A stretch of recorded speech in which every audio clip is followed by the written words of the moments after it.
And now, Sci-Fi Mamacita.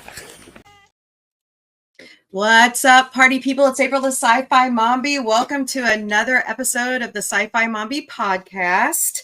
And of course, this week, it's our annual Taboo Subjects. We're going to talk politics. With me is Resolute Germ. And it helps if you turn your phones down. Thank you so much for joining me tonight. And I have two other people that are going to come join us. So what we'll do is just a little bit of news of the week, and then we'll get going on politics. Sounds good. Last night was the 81st annual Golden Globe Awards, and there wasn't a lot of surprises to me. I was happy that I predicted my brain just went. Oppenheimer was going to win, and Barbie, and The Bear for the television side. I'm trying to remember. There was a Japanese film that walked away with some. I'll be updating my presentation, my stream with the winners. And then it looks like next Sunday, we've got the 2023 Emmy Awards. You can catch those on Fox beginning at 8 Eastern, 7 Central. And of course, the pre-shows are before it. There's a lot of buzz going around. I saw somebody was talking about a new show, like a reboot kind of Sherlock Holmes. Yeah, and it just doesn't seem newsworthy. Let's see.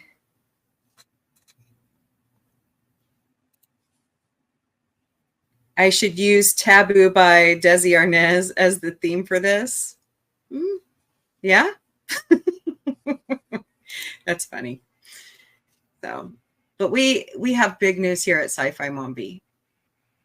I went to check our subs because I do it every day, and we've hit 100 subscribers. So we're so excited. And so because of that, I have an avatar change. Whoops, wrong one.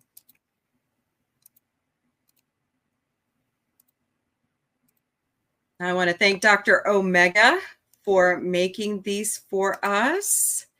He did fabulous work. He works for Maria with Tiantelli. So thank you, Dr. O. I appreciate you so very much. He helped me do my Christmas avatar, and then he revamped my other avatar so that my hair is down and my ears are gone. So yeah. All right. That's about all. We're just excited and over the moon. Oh no, don't tell me that. Why? He wants to be number 100. Oh, he wants to be number 100? Oh, thank you, Jason. You're so awesome. So cool. That's okay. I heard some people are getting unsubbed, so I just roll with the whatever. It's YouTube. And here is our other friend. Hi, Angela. Hey, I don't know how to do the pod or the avatar thing. Here, I can do it for you, I think. Okay. Nope. You So can just hold on one second. I will be right back, guys.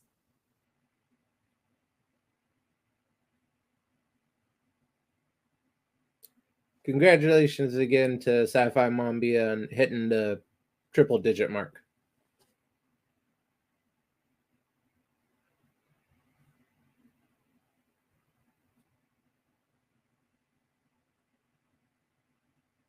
This ought to be interesting, discussing politics. Usually when the subject comes up, I'm politely asked to leave the room. Or well, we're not going to ask you to by authorities. Yeah, we're not going to ask you to leave because I want to hear your opinions. So it's going to be good because the state of Washington is definitely not interested. Oh, yeah, that's sad. Everybody should be heard. Okay. Trying to help. I'll go ahead and add you. And then up in the upper right-hand corner is the 3 dots. And you choose edit audio avatar. And then you can add whatever picture you want to. Ranger.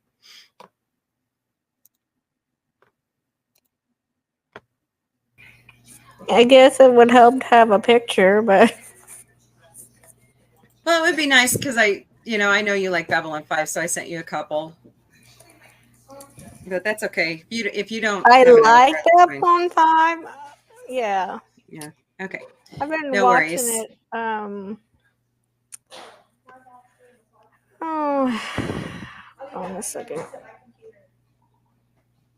Ranger, this is Resolute Germ, Ranger.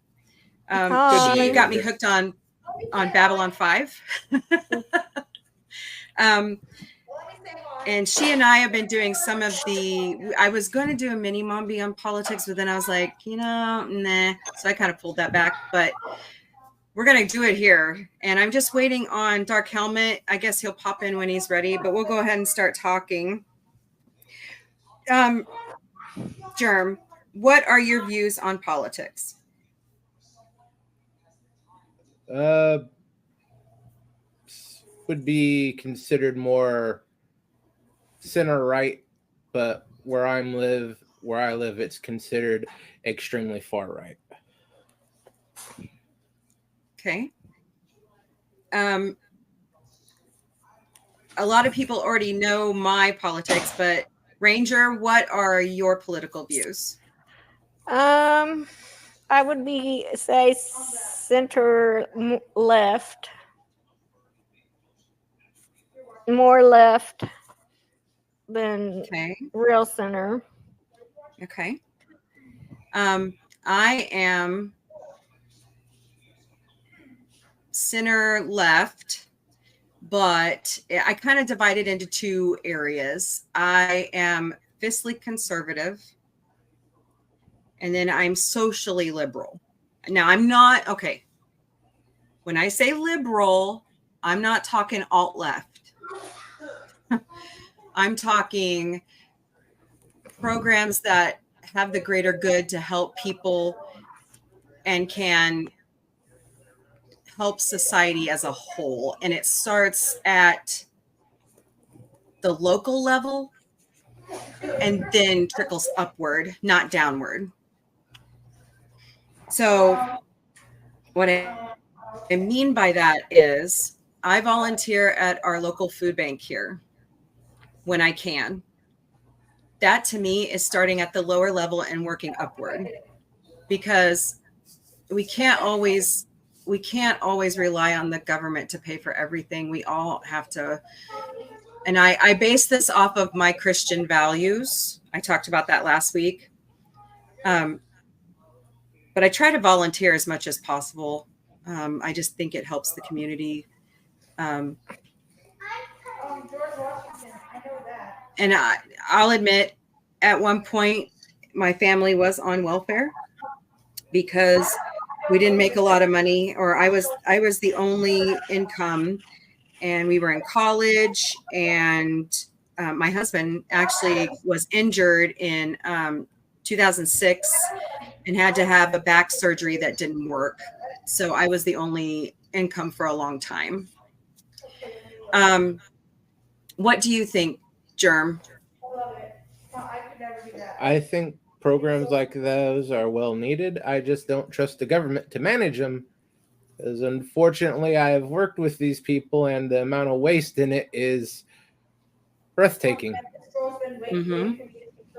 Yeah.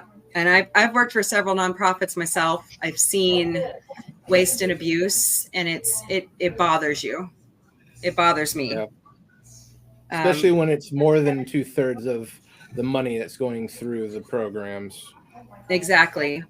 Up here, they have a very, very bad habit of at least 60% of their budget is administrative. Mm-hmm. Yeah, because at least here, they're only supposed to keep 1% of the profit, but it just felt like they're doing more than that. Oh my God, I burnt it. Oh no. The girls are hyper tonight, aren't they, Angela? Oh yeah, I know. Can you hear them? Well, Yeah. hopefully they'll be good. Mhm. I'm trying to get this file.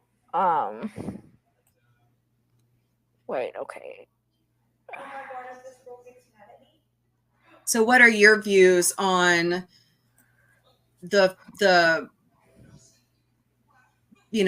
politics at the local level trickling upward instead of it going top down? Well, you were talking about a food pantry. As you know, I work at the church and at my church, and we have a food pantry.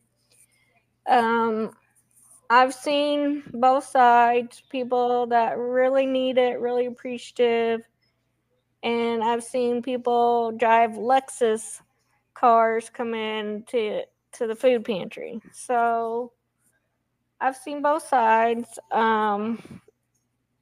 The people that appreciate it and need it are the people that that we try to serve.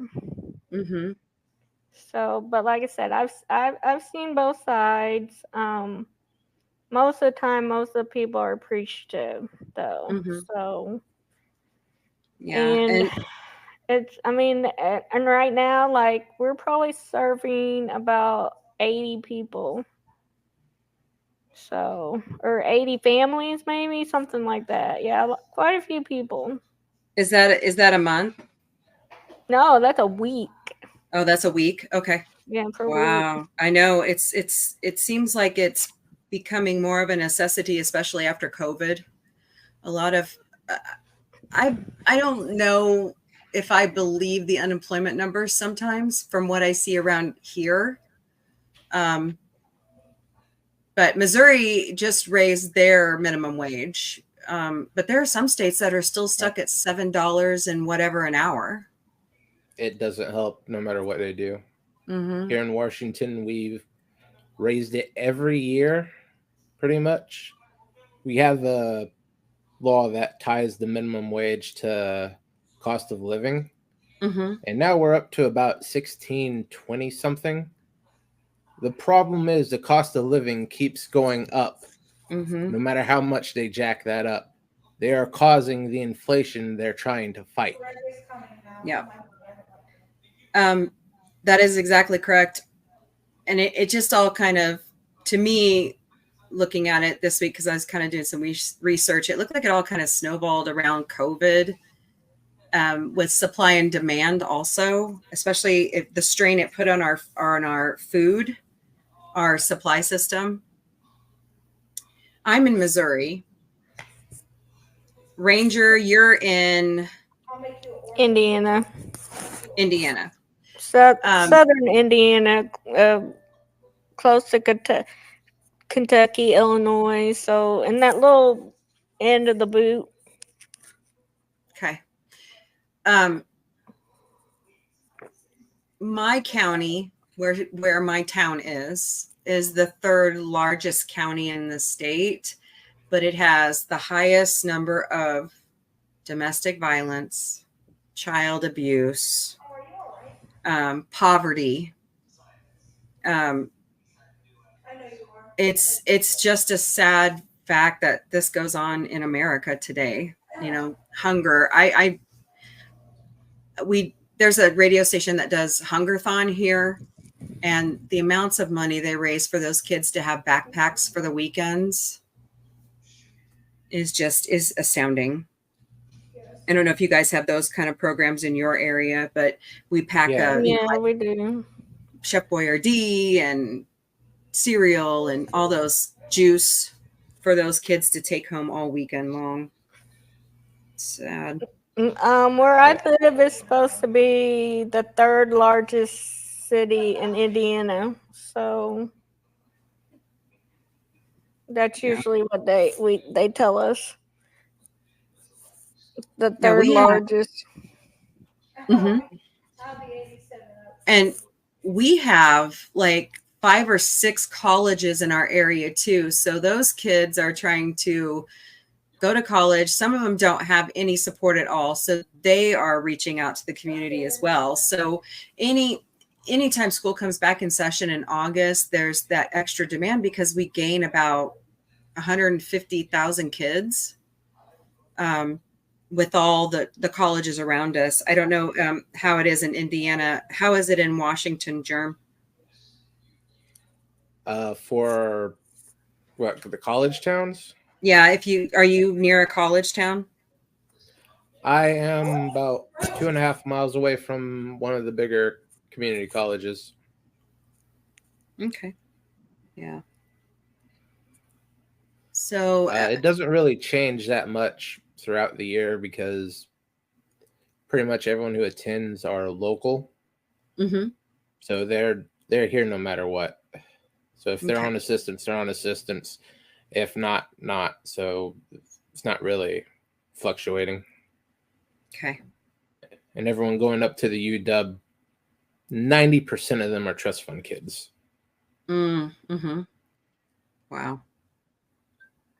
Yeah. It just seems like all that feeds into the political narrative in your area. I like to say I'm a blue dot in a red state because I am. That would be completely the opposite. I've You would had be- Venezuelans compare the state's government to their back home in a unfavorable light. Wow. That is a lot. I would say that I'm a blue dot in a red. I'm definitely in a red state. Mm-hmm. So I'm a blue dot in a red state. I'm a blue dot in my own home. Well, Mombie knows that, like, my parents and in-laws, they're like, right conservative, and I'm more left. So we have fun together. Yeah, and it's kind of that way for me, but not really. Like I consider my former church family my family. So they were all red, but my immediate nuclear family, we were all blue except my grandparents. And that was interesting because they were unionized workers and they used to be gung-ho for the Democratic Party. And then somewhere along, I guess, the Clinton timeline, I'm not sure, they switched to Republican. So, I mean, and it's America. You can do that. And like I say, if we all were the same and we all like the same things, life would suck. But Germ, why do you vote? You'd vote Republican. Am I right? Half the time. But we don't really have a local Republican Party. Most of the so-called Republican Party here are former Democrats. They're 100% controlled opposition in this state. Wow. That's very interesting. I mean, I've seen that, especially in the South, because the denomination I used to attend, the Southern Baptist Church, actually started the Democratic Party, but now they're all Republicans. There's only like a handful of us that are still, Democrats. Trying to think of what I want to ask. Well, if you look throughout history, though, like the Republican and the Democratic Party, they switch sides throughout history, which is kind of like interesting. Mm-hmm. So that is. Now, like, and like back with Eisenhower, he was a Republican, but he was loved by everyone. Like there wasn't a lot of division. Like, well, I would probably say before Nixon, but you know, I mean, whoever was president, Eisenhower, you know, well, I don't know about FDR per se, but like even like Teddy Roosevelt and different. I mean, there was not a lot of partisan. You know, if whoever was president, he was president, and everyone respected him, and you know, were behind him. Whereas now, I mean, we're torn apart somehow. Like, you know, it's black or white, you know, and it's like that's not the way it should be. It should be, you know, we elect a president, we get behind him, you know, everyone should be behind the president, like Americans, like one instead of a Democrat and Republican, be American. Mm-hmm.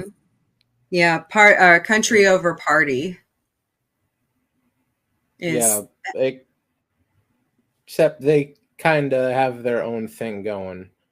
There's a large portion of both parties that are screw the people.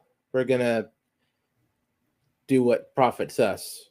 Mm-hmm. Pretty Pretty much the entirety of the National Democratic Party, large chunks of the Republican Party, especially that turtle. I'm gonna try not to cuss. Yeah, it's tribalism at its finest. Gosh, this is a loaded statement, and I know it is, but it's time for new leadership in Washington. And I'm not talking the president. I'm talking Mitch McConnell. I'm talking, I mean, we've already seen Nancy Pelosi turn over. We've already seen Kevin McCarthy turn over, right? I believe Mike Johnson is our age group, Ranger. Yeah, he might be a little younger than us, I think. Is he? Okay. I thought he was like I thought he was in his 40s. Well, Yeah. I mean 40-ish. I mean, I'm 40-ish. I'm like Jeremy, 46, so yeah, I'm 45. I just turned 45. So, Jeremy, can I ask your age? I am 39. Wow, still in your 30s. I'm jealous. No, you're a baby. No, I'm just kidding. I'm sorry. He's that. You're the Gen Y. I am the Millennial? first batch of millennials. Okay.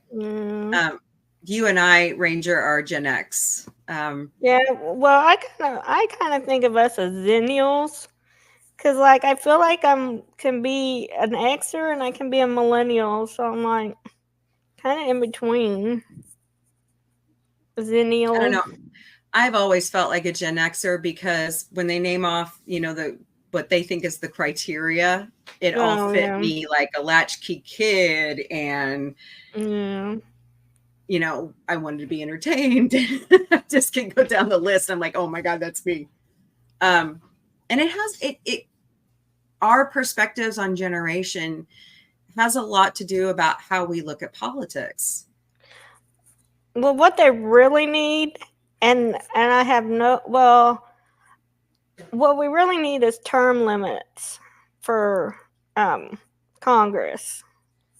You know, say 2 terms, 3 terms, whatever, just a limit, because these people who are in office for 50 years, that's not the way it should be. Exactly. And also, if you look, the founding fathers, what they wanted was ordinary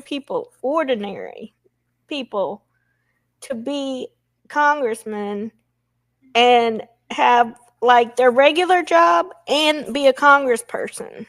They weren't supposed to be like a political that wasn't supposed to be their job to be a politician. Being a politician was you go to the people, you find out what the people want, and you vote the way the people want you to vote. But that's not how it's ever turned out. Yeah. Hi, Melted Copper. Welcome. Thank you so much for stopping by. Generation X had Max Headroom as the villain and Banshee and the White Queen. Yep. That's us. And then They say Generation X was a Fox special and Kid X-Men comics. Yeah. Yeah, I agree. I agree with term limits. If it works on the state Definitely. level, go ahead, Jerm. Definitely, that's a good place to start to help If it filter them out. works on my state's level, and like Ranger just said, and I know a couple people that I went to high school with that moved up into Missouri politics, and they're actually now at the national level. They had a full-time job while they were serving in the House and the Senate, because I worked with them at my old job and I went to high school with them. And I think it's good to be bivocational. It makes you feel like, hey, these people understand me. They're actually on my level, you know? What do you think, Germ? I'd say the term limits, and all you really need to do is take away their pension and take away their paycheck. There's no reason they should be paid. Exactly. Yeah. When the government shuts down, why do they get a paycheck? That one always irritated me. You should be paying our military first, and then you think about paying yourself. If you're any good manager out there in the workforce, your people come first before yourself. Yeah, they're just not supposed. It's not supposed to be a profitable endeavor to serve in Congress. It should be take away their pension, take away their paycheck, take away their health care, which doesn't just include them, it includes their immediate family as well. And it's better than any health care any of us have ever even dreamed of. Just look at how long some of these people are holding on. They have to have some type of Lazarus pit or something to keep going. Just take away all these little perks that they don't deserve, and 2-3 terms, they're gonna just naturally decide to leave on their own. Makes you wonder if they're acting like the Baku from Star Trek Insurrection, where they just keep having the toxins removed out of their blood just to stay in Congress. You know what I mean?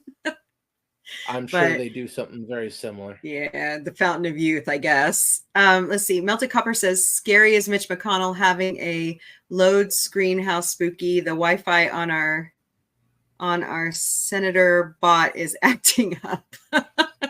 Yeah, he's got some issues going on. I think when you start having those kinds of health issues, and Melted Copper says something right here about Fetterman. The guy just gets elected out of Pennsylvania and he has a stroke. He had a stroke beforehand. Yeah, it was before, so it's really, I guess it's really hard when they have health issues and they're supposed to be serving, and I don't know. He had a stroke before he won the Democratic nomination for that state. Oh, okay. So okay. I thought it happened. Compromised. Okay. Oh, I like that idea. FKHC 2005. That's a good one. But is that like a lump sum?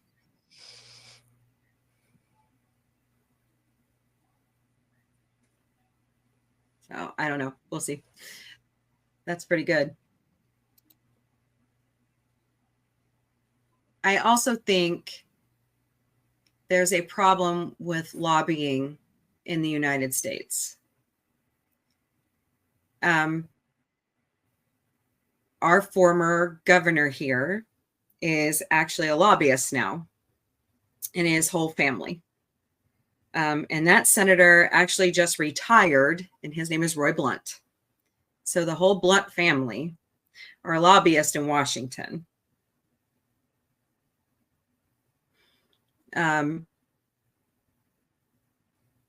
You shouldn't go to Washington to get rich. I mean, yeah, write a book. That's fine. I don't have a problem with you writing a book. But when you're not listening to your constituents and you're listening to the lobbyists, there's a disconnect there. What do you guys think? Yeah, it's That lobbying and is it pretty. helps. Oh, sorry. It would help if people were a little more educated about voting. I know people who dismiss voting out of hand, or they avoid politics like it was the plague or something, and they barely know who's running when they vote. 99% of the people in the state, they blindly check whoever has the deed next to their name without even thinking about it. They don't even know who the guy is. Yeah, that's So if that people educated tribalism. themselves, yeah, if they just spend a little bit more time figuring out who and what they're voting for, that would be the most help. Sorry, Slinky says hello. What were you going to say, Ranger? What were we talking? Oh, we were talking about lobbyists. Yeah, like you said, that the congressmen are more. They're behind the lobbyists more than they are the people. They don't really care what the people want. It's, what can the lobbyists do for them? Not what they don't. They get a kickback from the lobbyists and everything. Yep, that is true.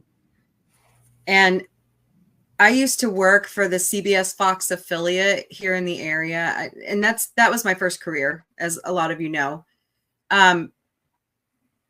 But we always put the sample ballot on our websites for people to go get educated, and then we would post links to the campaign websites. And I agree with you, Germ. I think a lot of people just don't vote split ticket anymore. I mean, yeah, go ahead and, in your primary, vote which party you're with. But, then at the main election in November, split ticket it. Like here, sometimes we don't have a Democrat that runs against a Republican. So I go research those Republicans, and if I think they're doing a good job, that's who I vote for. I don't write in a name. I rarely, if ever, vote a straight ticket, though. I don't just say, punch a straight ticket. Even if, say, I do vote all Democrat, I'm still not, I'm going to go through each and every, line and say, okay, is this the person I want to vote for or not? One time for our mayor, everybody knew that I was left and a Democrat, but I thought our Republican mayor was doing a good job.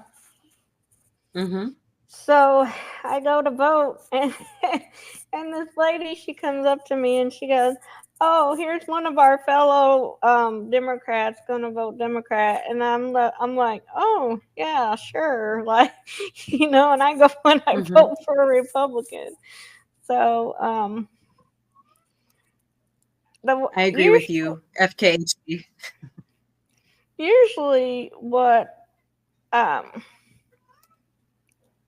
well, if we're talking like politics, usually like the Republicans are for businesses and what's good for businesses and economy, whereas Democrats are more like what's for the people and this and more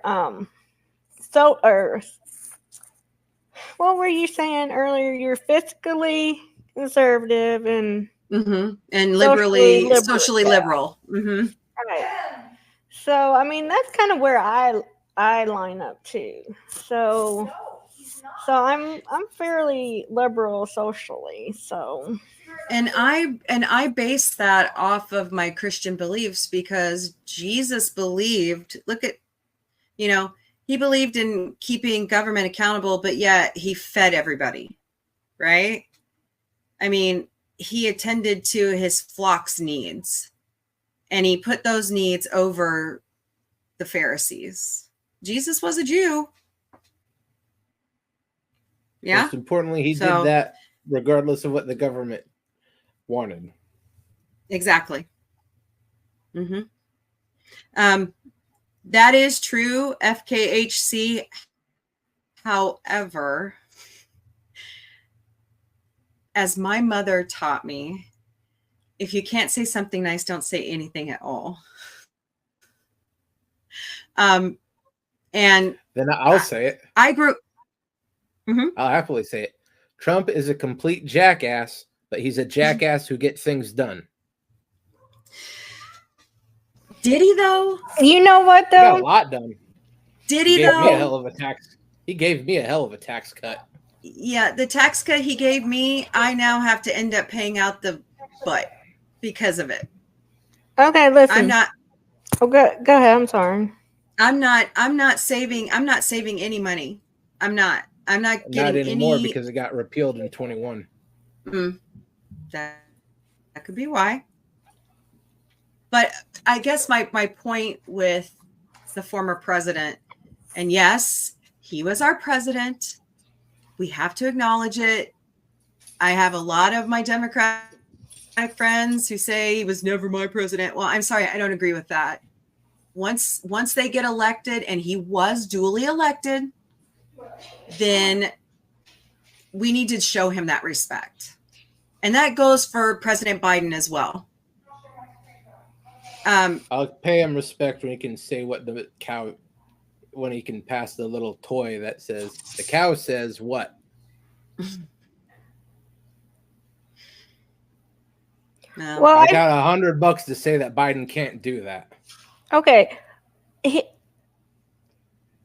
You hit that nail on the head when you said that that's what every Trump supporter I know says. Oh yeah, Trump is a jackass, but he gets things done. But personally, I don't like jackasses. I really don't. So Doesn't matter if you like them. Can they be effective? yeah, but to me, that's to me that's a bad reputation. It's just not the right way to go about doing things. I mean, It may not be right, but that's how the world works. The world is a nasty place. Would you rather be a slave under the nicest guy on the face of the earth, or be very free and very prosperous under the biggest jackass on the face of the earth? Yeah, but Jerm, I hate to tell you, because he's been choreographing it this whole time. The minute he gets back in office, it's a revenge tour.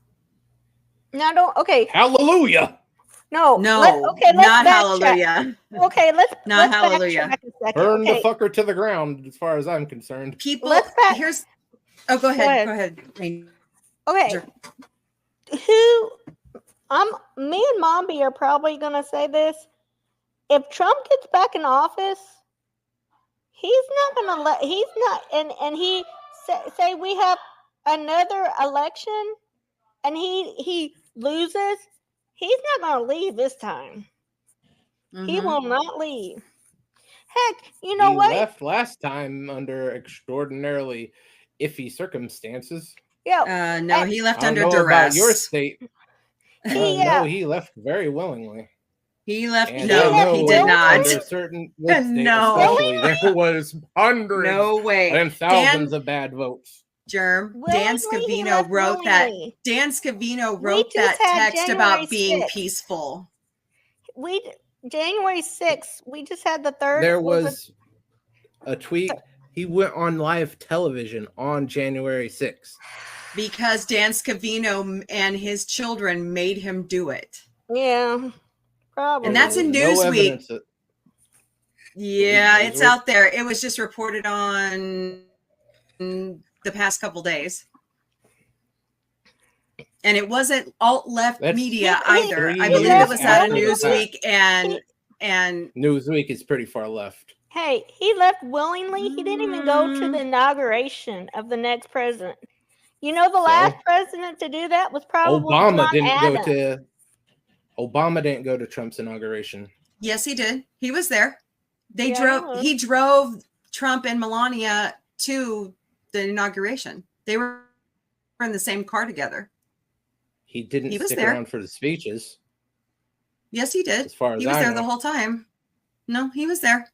He and Michelle sat. Yeah, but Trump didn't even have Right like there. the nerve, like the whatever you want to call it, to even show his face there. I mean, So Mhm. again, so I mean, that's been a I'm talking about cornerstone of function our. here, not about politeness. No, I'm talking. That's a cornerstone of our democracy, that we yeah, have a peaceful transfer of power. it's It was always completely peaceful. In there, There was a protest, but there's a hell of a lot of protest in 2016. There was a fucking hell of a protest in downtown Seattle in 2016 when Okay. Trump won. but that's not DC. That's Seattle. Yeah, that's not like where the transition's happening. Like, you know, There was protests there too on inauguration day. And there was also heavy media blitz for the very same thing that they accused Trump of trying to do, of tampering with electors. The Democrats tried that in 2016 as well. It was all over the television. They were putting out commercials for it. But were they being criminally prosecuted? were they actually like in Washington D.C. at the Congress? It's one thing to be like in Seattle, 2,000 miles away, but it's another to be in the actual Washington D.C. where the transition is happening right there in person. That's two different. They got nowhere things. near the actual Senate vote. But I guess it's All that okay to destroy the BS Capitol about- building and take shits in the hallways just because you don't agree with the No one outcome took of the shits election. in the hallways. No one took shits in the hallways. I have a friend. There is Yes, actually they did. I extraordinarily have very a friend. little damage. Germ, my friend had to clean up their shit. She did. It happened. I'm going and it's off on of, film. the, It's on camera. absolutely do not believe that. If you can provide the film, I'd believe that. But I've spent years looking for this stuff. I can't find it. And It's every gotta be time out I there. ask people yelling about it, they can't produce. That's interesting. I've been asking for years. Show me all this bad stuff that happened. No one's ever able to bring any of the footage. It's all just word of mouth. There was no footage on the news of like those people, getting shot or like in those outfits and stuff that was on the news or anything. Nothing violent.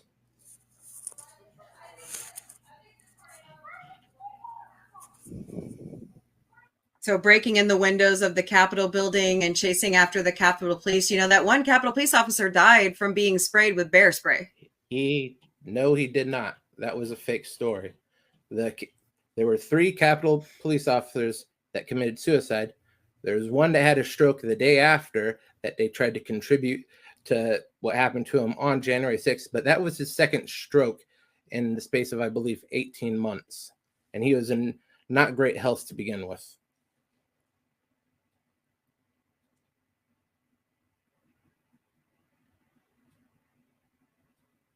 Okay. I've heard different, and that's okay because, we all hear different things. But the only thing I'm saying is that if we want our democracy to keep going, we really need to uphold those principles that our founding fathers left us. And peaceful transfer of power is one of them. Yeah. No. and you got peaceful transfer of power.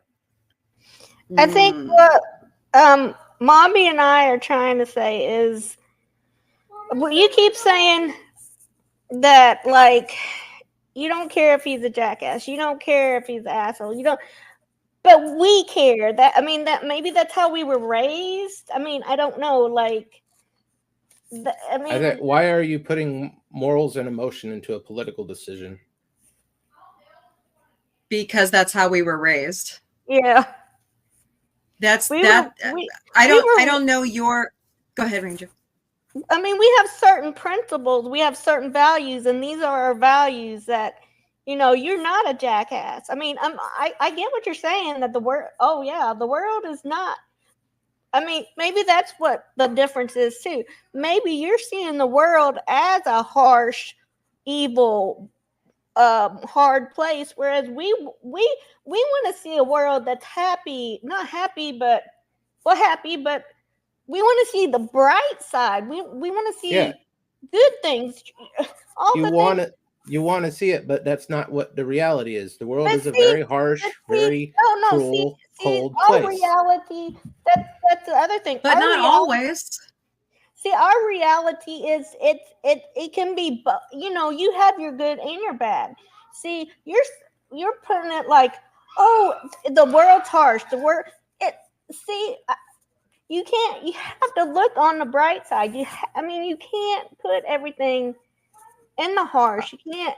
I've lived with that my entire life, and it has driven my home state into the gutter.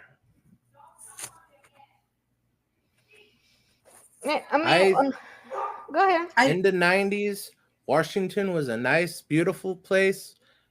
Maybe a little bit wishy-washy liberal 90s? stuff, but then it slowly started taking a downward spiral. More and more liberal policies, more and more bullshit, the government taking more and more control, and now we have the cities is covered with homeless drug addicts, migrants they can't even keep track of. Bill freaking Clinton. Uh-huh.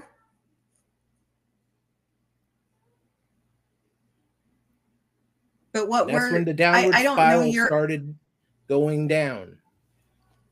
I don't know your religious view, Germ. But from where Ranger and I are coming from, we were raised Christian, and we were always told to look on the bright side, but yet and be more like Jesus. Well. Okay. And I was raised to be more like Christ, and that the Christians will always be persecuted. So we have to vote our conscience on the ticket. That's what my pastor always said. That was relatively naive of him. So that's what I was raised with. Ranger, was that your experience as well? Well, so at least we're all Christians. We can have that foundation to talk on. I'm more Gnostic Christian than anything. Okay. I would say that my parents being lower middle class, and we voted more of our pocketbook more than, say, I was born and raised Catholic. You know, they're all pro-choice. Pro-life. And so the priests, and you know, they're like, oh, you gotta vote pro-life. And like, you know, my parents are like, you know, union people and hard workers, blue collar, and they're like, well, you know, and I mean, I was raised. Sorry, my kid. No worries. But you know, we always, you know, like I said, pro-life, but pro-choice is that's a personal issue between a woman and God. So that was never, you know, an issue that we used to vote, you know, like, oh, if they're pro-life, then you have to vote that way. So, I mean, I was lean left, I lean Democratic, but I have enough sense, or I don't like to be pigeonholed at all, because that just, everybody says, oh, you're Democrat, you're left. I'm like, yes, I lean that way, but don't don't put me in that hole, because I don't, I have, I'm educated. I can look things up. I can make my own decisions. So don't say I'm just going to vote this way. I feel exactly the same way. By the way, hi, Corey. Welcome. Thank you so much for stopping by. I am not like the far left. I think Bernie Sanders is a person, but I don't agree with his views. I can't go that far. Also, I can't go that far, because if I did, I'd probably be out of a job, because I work for the largest insurance company in America on the employer and individual side. And if we had done what Bernie Sanders wanted to with Medicare for all, I would have been out of a job. And I got my job because of the ACA. So when that whole expansion started. But anyways, back to FKHC. The only reason why I'm bringing up, I'm not trying to convert you.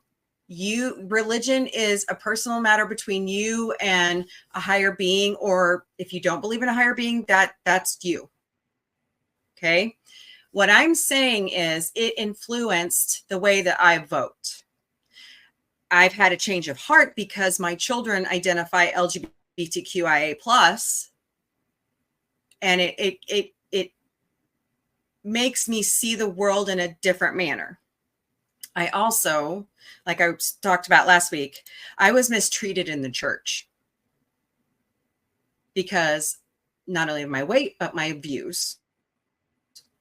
And I'm going to kind of, whoever you're going to vote for this November, all I'm saying is research them, then make your decision. Don't just do it because they've got a D or an R or a G or an L by their name, or any third party. You know what I mean? Are they going to do the job that we need them to do? I mean, look,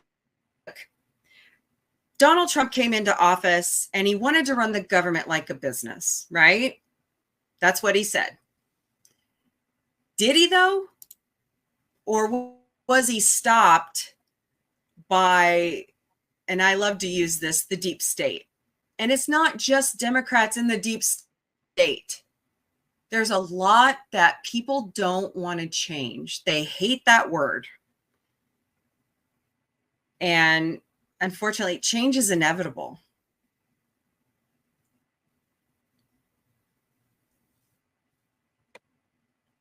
I'll agree with that part. What do you think?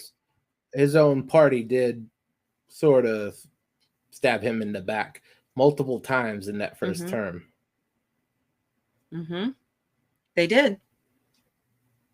And the other thing that really bothers me, and I saw it the other day on a sign as I was delivering stuff for my side gig. It seems like neutrality and compromise are now dirty words that would be on George Carlin's list. Why? I totally agree. There is some of us are tired of compromising for the last 30 years. I don't think there hasn't been no compromising for the last 30 years. That's the problem. We're in deadlock. Nobody can compromise. Everything that happens, especially on a federal level, lurches one way, tippy toes to the right a bit, then lurches again to the left. Yeah, but see, isn't that how government happens? Yeah, there's no compromise once one party or the other gets in there, because nobody wants to work together. Yeah, see, what did Mitch McConnell do? Whenever he Mark Garland, when Mitch McConnell is on the same side as Nancy Pelosi. Let's get that straight off the get-go. Well, I'm just saying. That man is a Republican in name only. Oh my gosh, you don't know Mitch McConnell very well. Mitch McConnell, he did, Mark Is that the guy? You know who I'm talking about, right? Garland. Mombie. The Supreme Court Which pick one? of Obama, which they Oh, you mean stalled Merrick out Garland? using the rule that the Democrats forced through earlier that year, came back to bite him in the ass. He is right, well, Ranger, yeah, but when the because Democrats do the same thing, then the Republicans say, "Oh, you're not letting us do what we need to do. You're not letting us do our thing." Well, yeah, because you did the same thing to us. We're just playing the same game back and forth, like a tennis ball. yeah, And that's it's the thing. tit for tat. It really is. This is the problem we have right now. When the Republicans get in office, they're gonna ram everything through. When the Democrats get in office, they're gonna ram everything through. There's no compromise. Is the Democrats and the Republicans, they come together.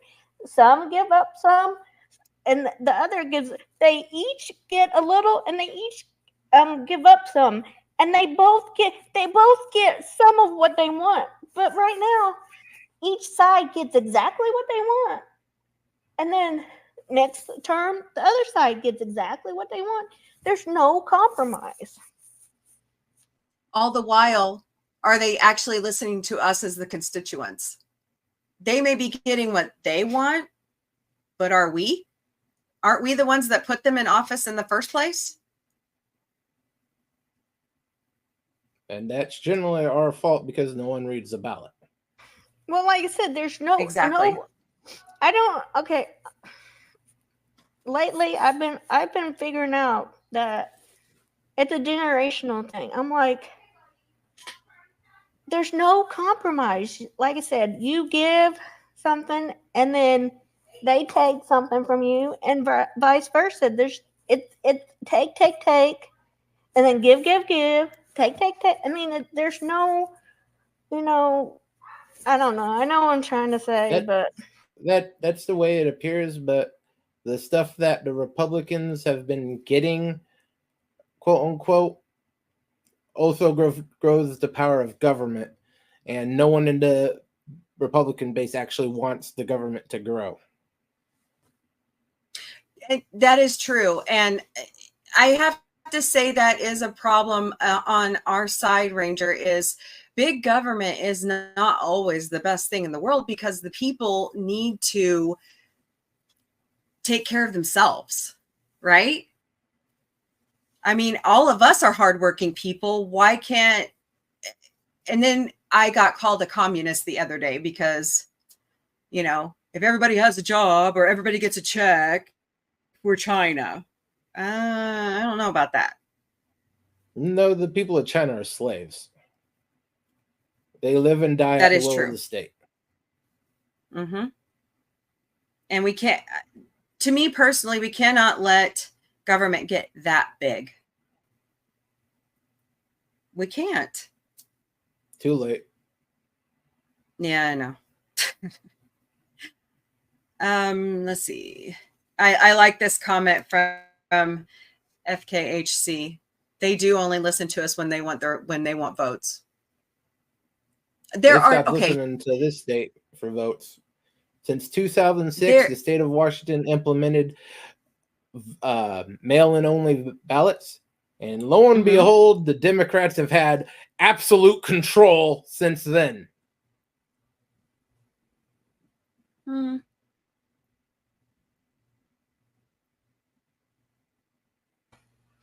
Most politicians, what they do, they tell you this is what we're going to do, and this is what you want them to do, and then when they get in office, they don't do it.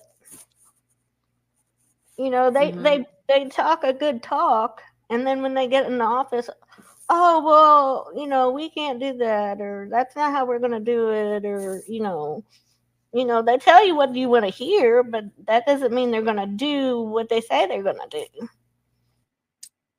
My grandfather used to call them carpetbaggers because they'll tell you what you want to hear to get your vote. And then when they get in office, they flip the script.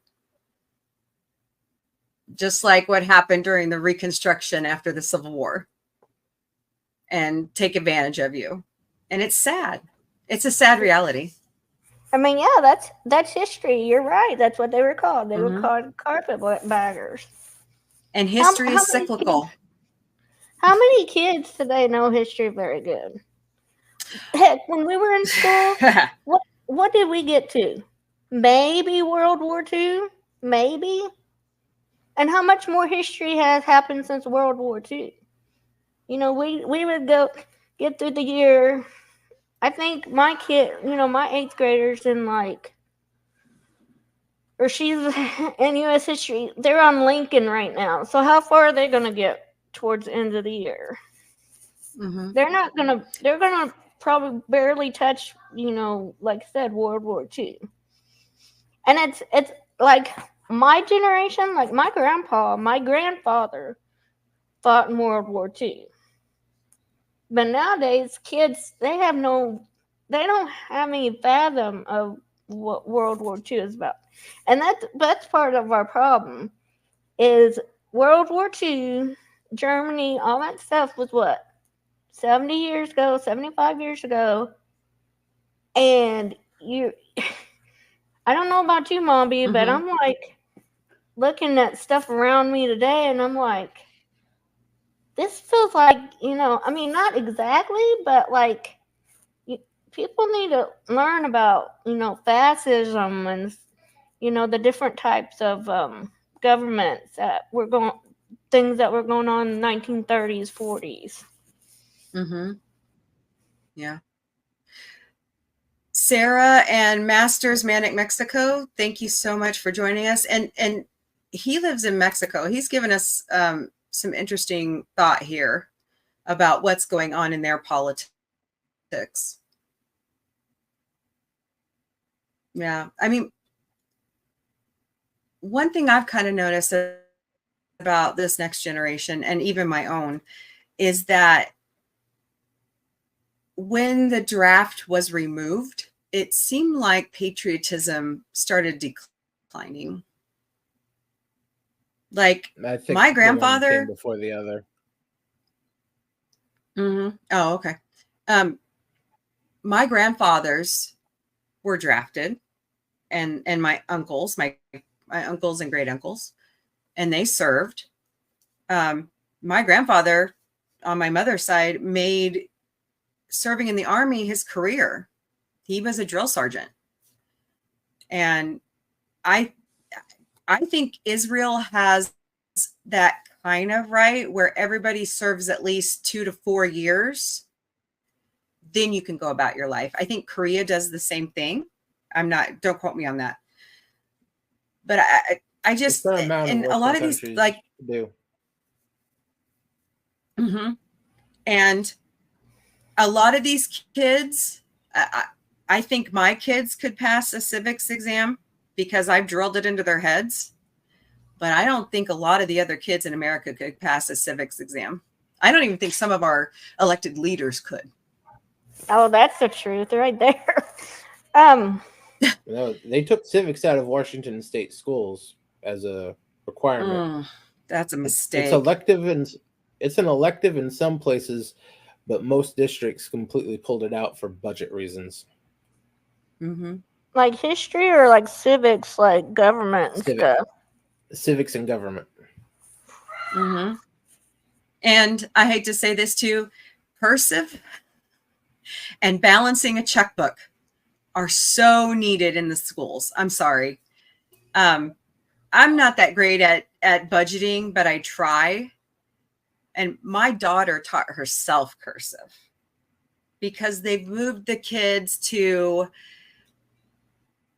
laptops. Like nobody writes anymore. Now, my oldest, Common Core she, sucks. Okay, guys, I said it. Have at me. oh I yeah, don't care. I hate Common Core. it. I don't. Well, Common Core was designed for computer thinking, not for human thinking.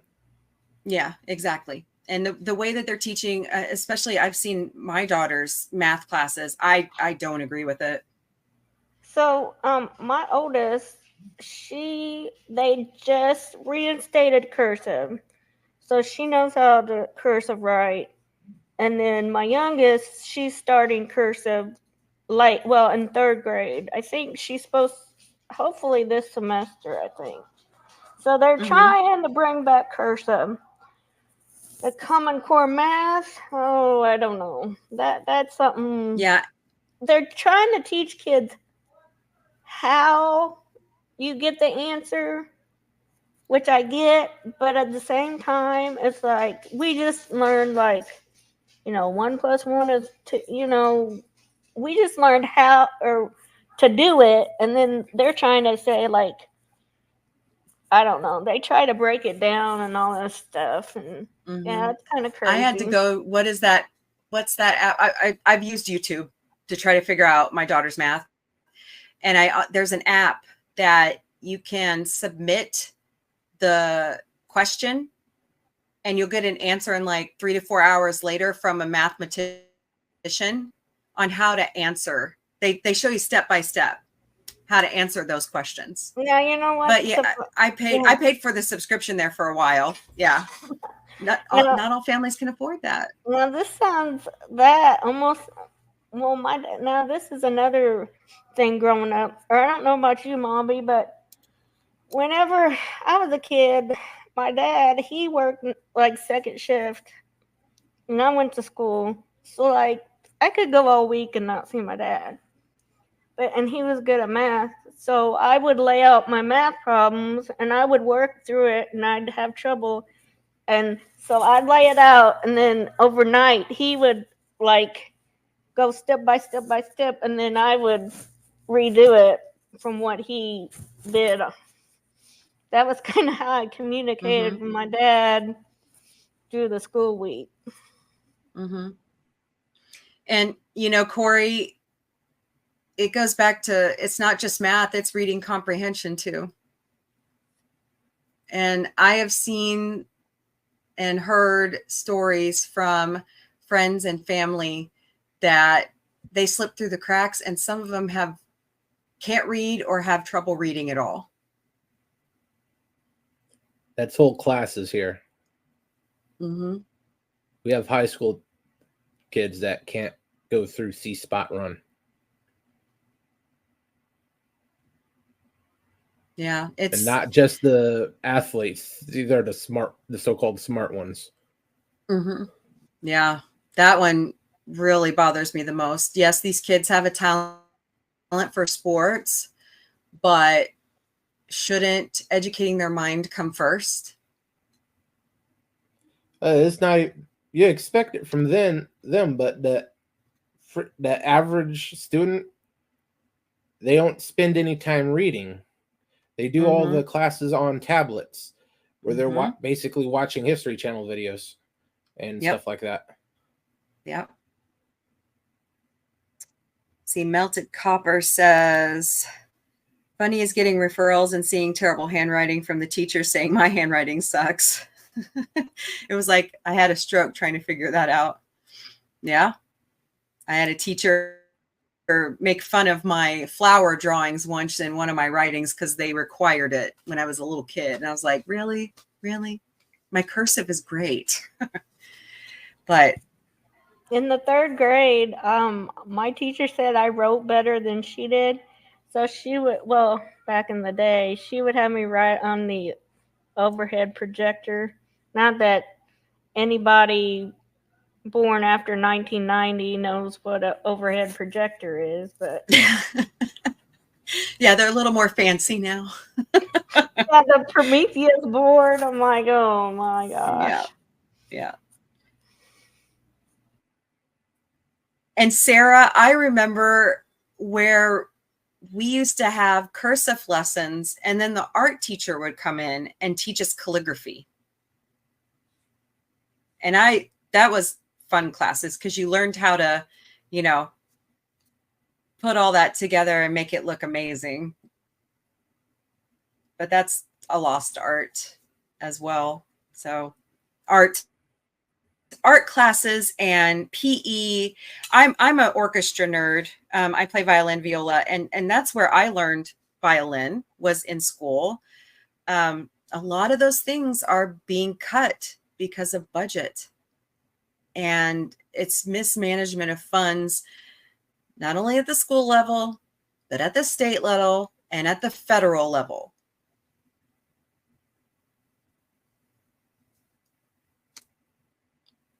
I'd get rid of it at the federal level. I mean, I know that we want to have standards and everybody learns the same, but not everybody is cookie cutter. My kids are living proof. My oldest has ADHD. Behind was shit. Mm-hmm. My oldest has ADHD, and he couldn't sit still, even on meds. And they would not compensate. Like where was that program? Was it in Michigan? Where I think my cousin's daughter went through something like that. Like she couldn't sit still. So they had like a room where everybody could move from desk to desk to desk, stand up, move around, get rid of some of that energy.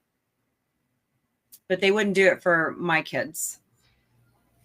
Now, just my oldest, she'll be going to high school, and she had to apply and she had to write an essay, and we're hoping she gets into, it's called the New Tech Institute School, and it gears towards STEM and it gears towards hands-on learning, because kids learn differently. That's like my daughter, she's not one to sit still and sit and read a book, and she'd rather be doing the science or doing the math, and that's what they do at this high school we're trying to get her into. So we should hear something in a couple weeks. So that would be great if she gets into that, because it really helps. And I mean, would that be a charter school, or is it a magnet school? Well, we do have a charter school, which is actually the #1 in the country. Signature School, that's not the one she'd be going to. This is part of our, the school district, the county school district. It's just like another, it's a very small school. They only have like 300 students total. And like I said, she had to apply and write an essay, and I mean, it has to be a certain type of student to get in there, and different things. And like my daughter, she's in 8th grade. She's taking high school classes too. So, she's taking like Spanish and algebra, and I mean, that's what they have the kids do. I do have more take like high school, college classes, and in high school they take college classes. I do see why some parents remove their children from public schools and use vouchers to send them to private schools or charter schools, or, my cousins grew up in Michigan and they were homeschooled because my aunt and uncle didn't like the school district, and they were a large family as well. So that was a little different, but I can see, after raising Tony and Victor. Sorry, Vic. Is he still here? Oh, he must be talking night. Vic is starting his GED soon. I believe it's supposed to be tomorrow. He fell through the cracks. And now that Missouri moved the age that he can actually graduate to 17 to get his GED, that's the most logical step for him. There's so many things that need to change, but that word is a dirty one. So we're getting close to wrapping up, but there's one topic I want to touch on, and it's a powder keg, and it's about abortion and Roe versus Wade. And I just want to get opinions. Ranger, what's your opinion on abortion? Well, this was how I was raised, and it's pretty much how I think of it too. My mom, she said, that abortion is between a woman, and God, and no one else, not the government, not another person, not another man. Um, Now she didn't believe in abortions.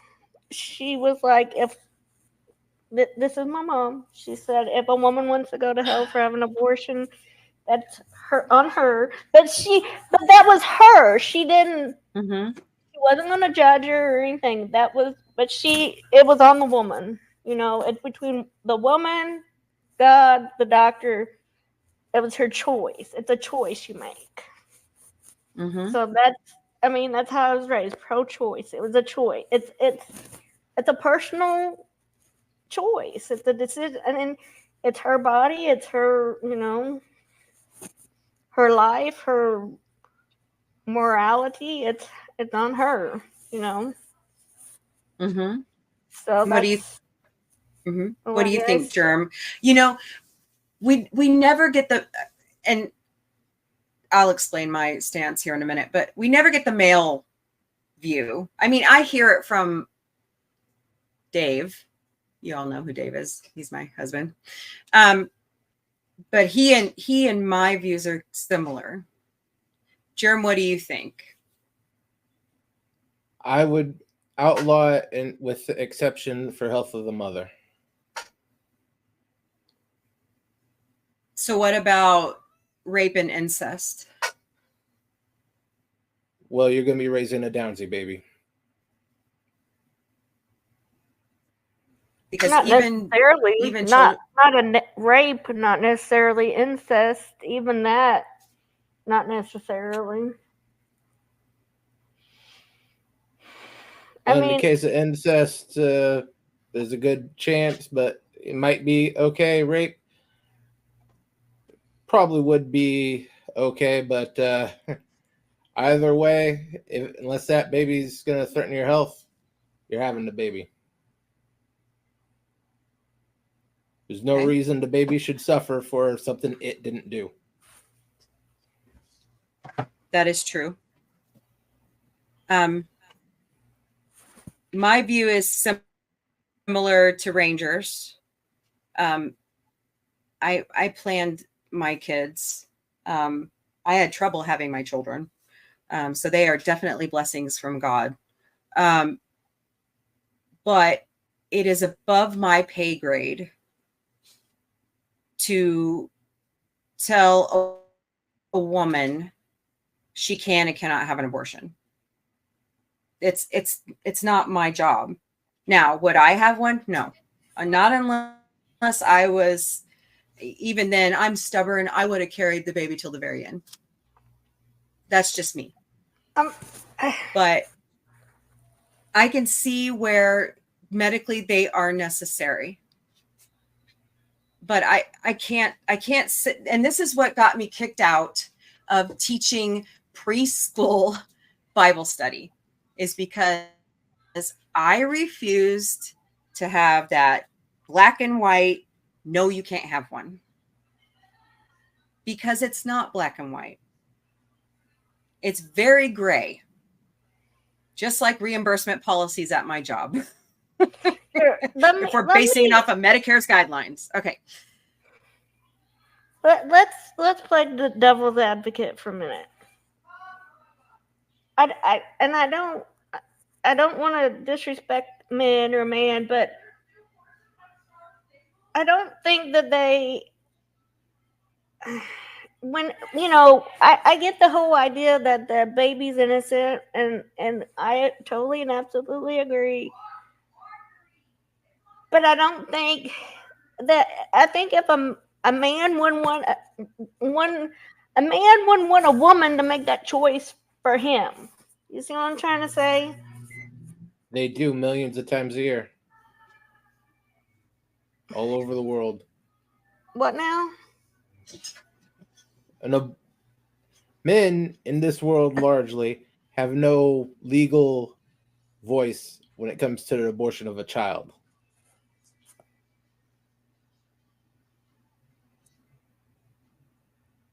So you're saying that we're telling. Go ahead, Ranger. But no, I'm just trying to wrap this around my head. Now because- we're not talking married men, right? We're talking single men that, I guess it comes down to a double standard as well, right? Because men can go out and be promiscuous and do whatever they want, but when a woman does that, she's the W word. But if, for example, say if I fathered a child with if I got some random woman pregnant, I have no legal choice if she has an abortion or not anywhere in this country. Okay. Mm-hmm.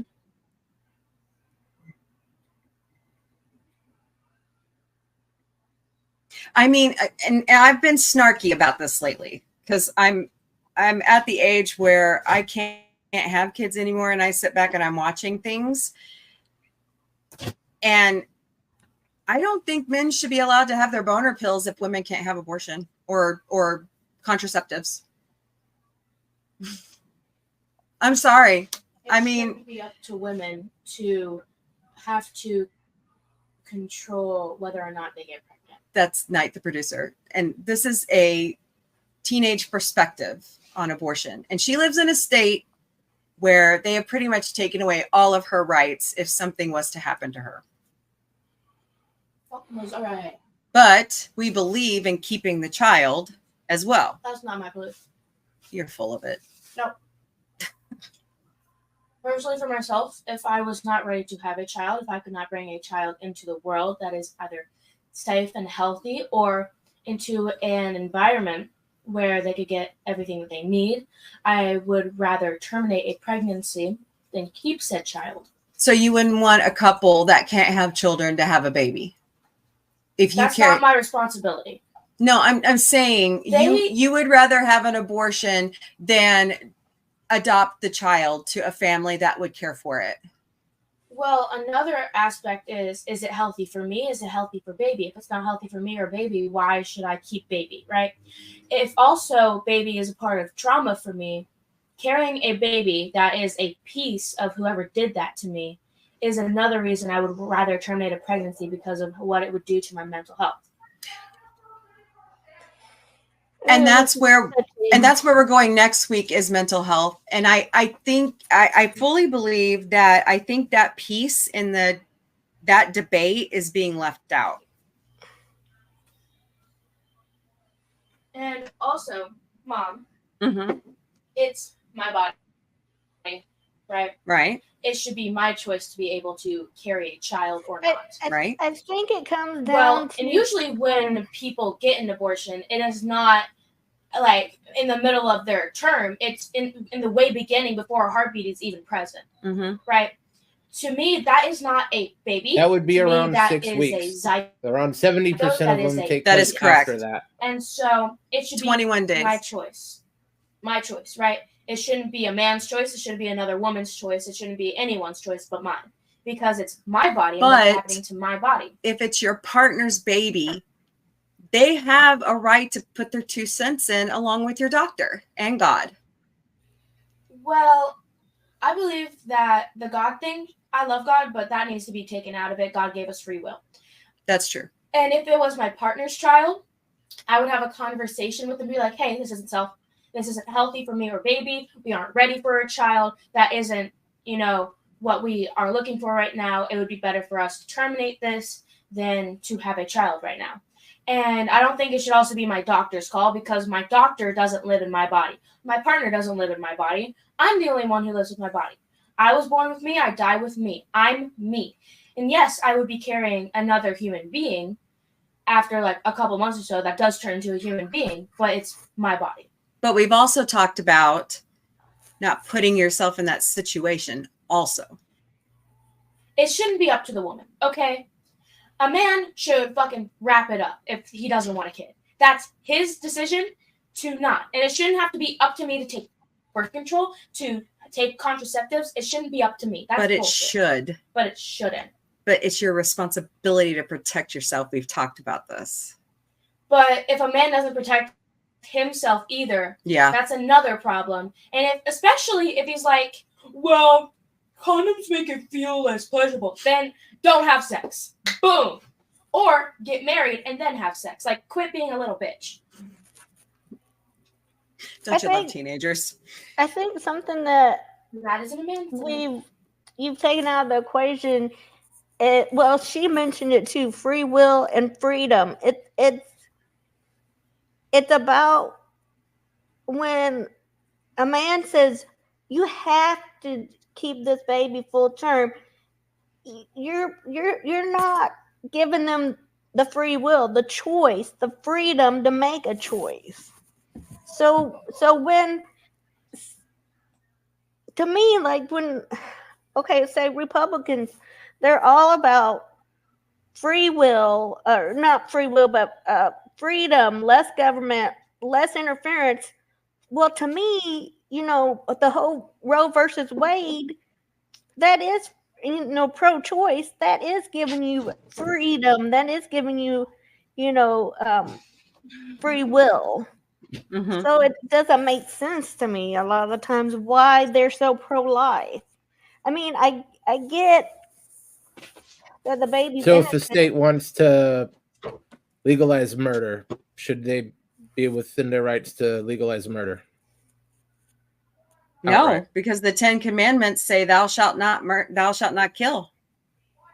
Then what's the difference between if something isn't how is it not? Kill it. Some people think it is, Night.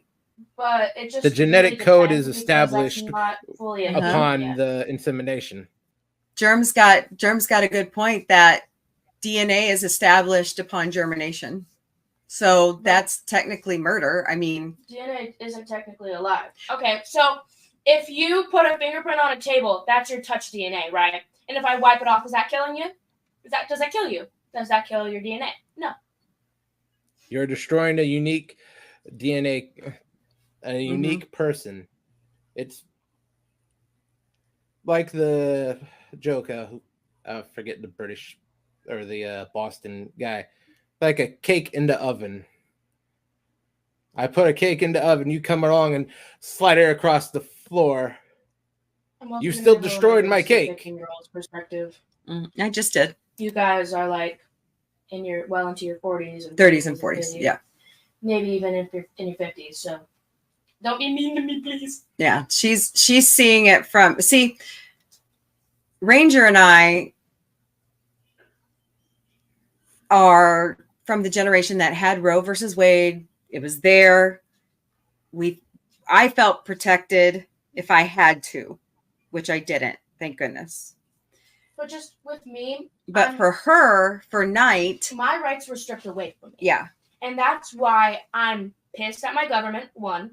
And two, I feel the way I do about it. Because when I was around 12 to 13, I really had to think about, oh shit, this is getting taken away from me. What happens to me if I don't want a pregnancy? If I'm not healthy enough to have a pregnancy? Shit. Fuck. Damn it. Be glad you don't live in Texas. That means you have to be better. Well, you have to make I better would rather decisions. live in Illinois. Yeah. Germ said it really well. You have to make better decisions. And we all do. We all do. It's called free will. True, but you still have to make a decision. Free will to be completely our government stupid. can make it for us. Yeah, exactly. There you are don't have consequences for your choices. You don't have the free will to be absolutely stupid. Is what Germ said. True.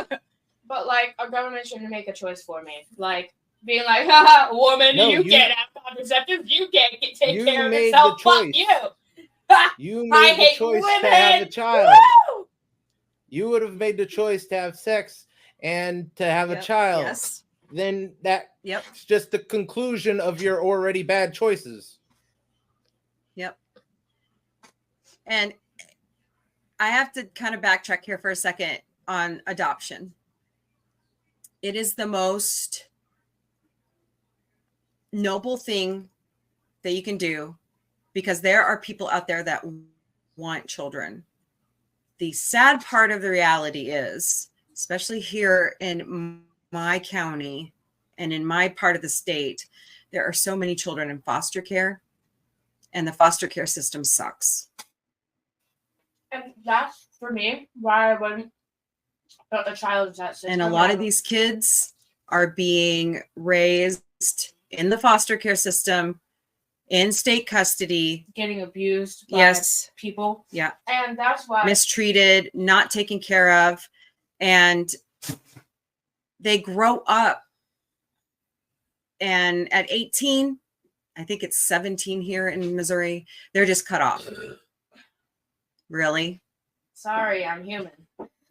Another thing is, that's why I would rather not put a child into the foster care system or continue to have that kid. And that should be, you know, my, you know, it should be my responsibility to take care of myself. And if I do fall pregnant, to take care of baby. And if I don't want baby, it should be my right to get rid of baby.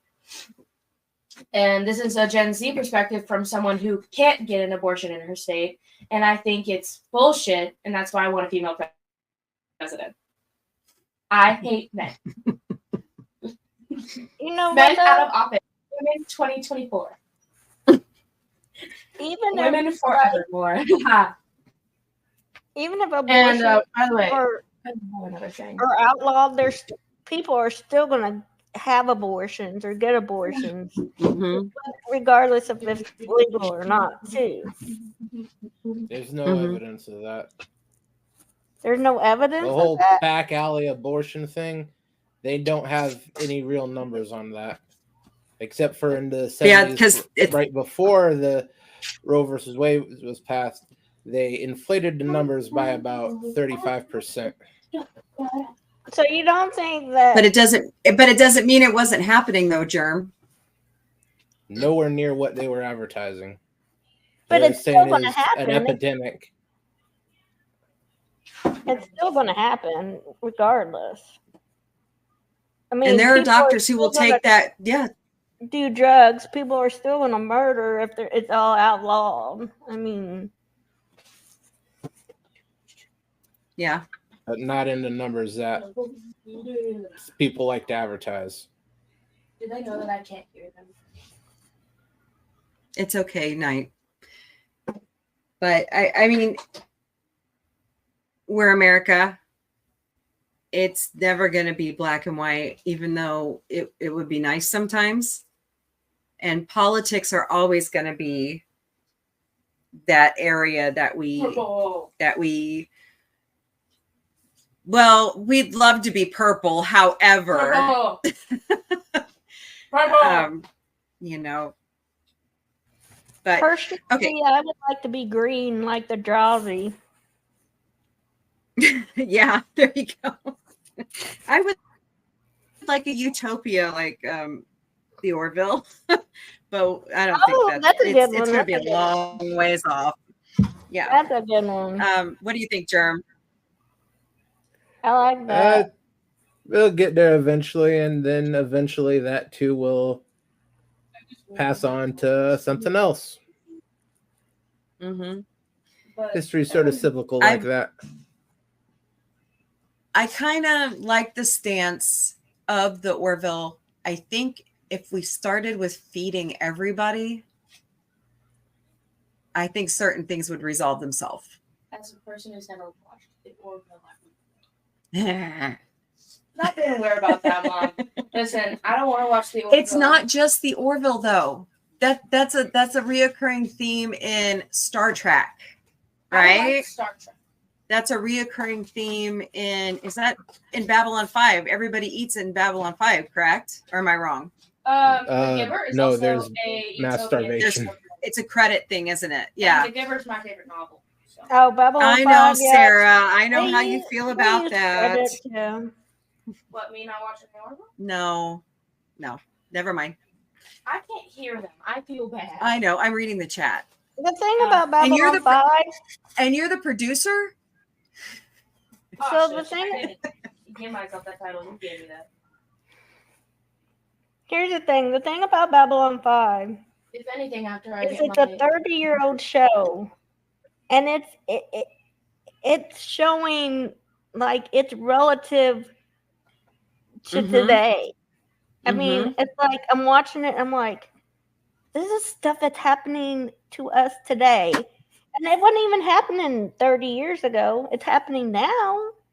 It wasn't even happening 30 years ago.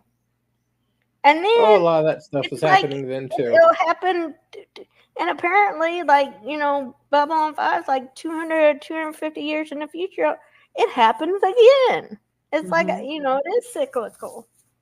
Melted copper, I totally agree with you. We'll feed everyone, and people just like to bitch.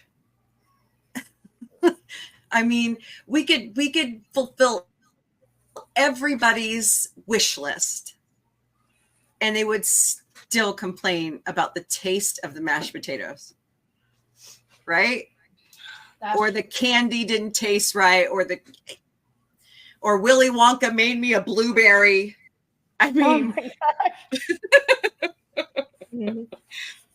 That's because people suck. it's human nature. People suck. We're human. We're not Vulcan, although I'd love to be. And our political system and everybody else's around the world Bullshit. is, but yet it's unique. But it's bullshit. Right. So I want to thank you all so much. I got to go pick up a kid. Sarah, I love you. That is so funny. Hold on. I got to show her comment. And things, Mom. I get you. I'm so glad we have recreational and medical here in the state of Missouri. So, but I want to thank everybody for coming. Germ, thank you so much for being on the panel. And Ranger, thank you. I appreciate you both. I was hoping Dark Helmet would show up because he's got an interesting perspective. But I want to thank everybody. Sarah, Melted Copper, FKHC 2005, Autumn, Night, Masters Manic Mexico, everybody who came. I really appreciate you all showing up. And Corey Cochran, it's been a wonderful discussion. And guess what? We ain't doing it again till next year. All of you. Oh, you know what? That's probably a good idea because later in the year, this is going to be a pretty hot year. Ranger is speaking. I did not know. All right, you can tell your classic story in a minute because I've got to go get Tony. But What's your story? Yeah, I need to go to Teague's party. I'm supposed to be over there with him here in a few minutes. But I got to go get a kid, so I got to tell him that. But okay, Night, you want to tell your story real quick? So there's a poetry thing from, I forgot his name, but he also wrote Dante's Inferno and another Dante book. I know that. Who is that? And he also wrote Paradise Lost. Is it Virgo? And if you need a way of liking women a little better, or giving some personality to a bad character, I think you should read that. Especially going in with politics, you could put literally any people, and it would characterize them and personify them. And yeah, Paradise Lost. Mm-hmm. From the writer of Dante's Inferno. Hold on, I'll tell you who that is. Here, let me Google It's it. Virgo, isn't it? Dante Inferno. You need help pronouncing it? Virgo, isn't it? Algiri? Virgil is the character in the story. No. Yeah. So, all right. Well, thank you all for the great discussion. It's so nice to have both points of view, and it was civil. That's what I love. That's what I want to see America go back to is civil discourse. Yes. Where See, we can have. Mm-hmm. See, I can have a quote unquote civil conversation with my father-in-law. We might get loud, but we never. I mean, in the end, we agree to disagree. So, Really, I mean, Tim? Sorry, I couldn't help myself. But yeah, I mean, I miss the days where you could just have a conversation. Yeah, you disagree, and you leave it there, right? You're still friends. You can still sit at the dinner table and eat together. You can still go out and have drinks, even though I don't. And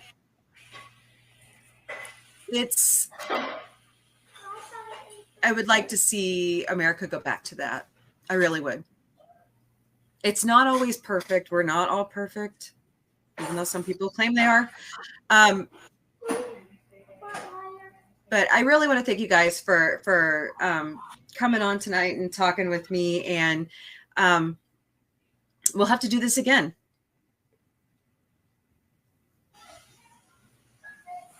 okay.